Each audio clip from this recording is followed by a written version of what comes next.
The Sony A7 II. When it launched, it was a revolution, the first full-frame mirrorless camera to cram a 5-axis stabilization into a body this small.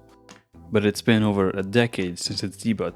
In 2026, the market is flooded with lightning-fast AI autofocus and 8K video. So why are people still buying this camera? Is it actually a budget masterpiece for beginners, or are you just buying into a headache? Today, we're breaking down the essential features and the deal-breaker cons of the Sony A7 II to see if it still earns a spot in your camera bag. Let's start with the heart of the camera, the 24.3 megapixel full-frame sensor. While newer models have pushed the resolution higher, 24 megapixel is still the sweet spot for most photographers. It gives you enough detail for large prints without destroying your storage.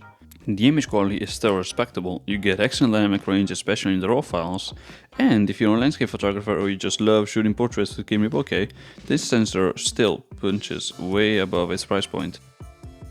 The colors are accurate, and the BIOS X processor handles noise fairly well up to about 3200 or 6400 ISO. Now the killer feature of this camera surely has to be the IBIS, the in-body image stabilization. This was a game changer, because it meant you could stabilize any lens, even old vintage glass from the 80s.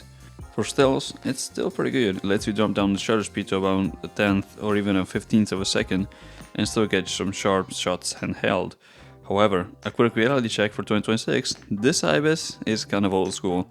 It's great for micro jitters, but if you're trying to vlog while walking, just forget it, it's not going to look as good as a gimbal. Ergonomically, Sony fixed a lot of the original flaws of the A7.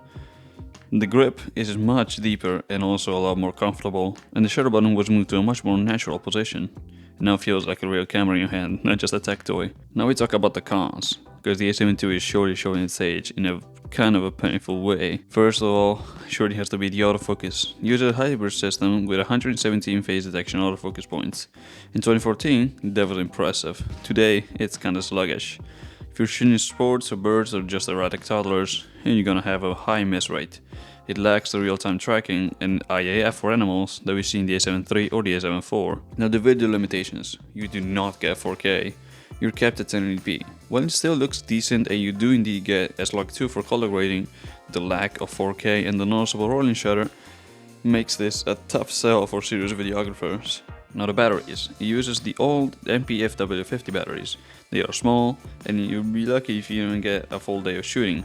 You don't need one battery, you need 4 or even 5 sometimes. Now a few other things to keep in mind are surely gonna be the menu system, which is the old disorganized Sony layout, and there's also no touchscreen on the screen, so you're gonna move your focus point with a directional pad, which is extremely slow. Now in terms of redundancy, you'll only get a single SD card slot. For hobbyists, that's completely fine, but if you're a professional wedding photographer, that's a risk that most people are not willing to take. And also, there is absolutely no silent shutter, you only get the electronic first current shutter, but everyone's gonna hear that click if you're in quite a church or even in a library. So who is this camera for? If you're a videographer or sport photographer, just skip it. You better stay up for the Sony A7 III or the A6400 if you want to keep your budget low. But if you're a stills photographer on a budget that actually wants to get the full frame look, the depth of field and the low light performance, and still having the ability to use the old lenses, then the A7 II is still the cheapest way to get into the alpha ecosystem. It's still a capable one. It forces you to slow down and actually think about your shot, and sometimes that's exactly what a photographer needs.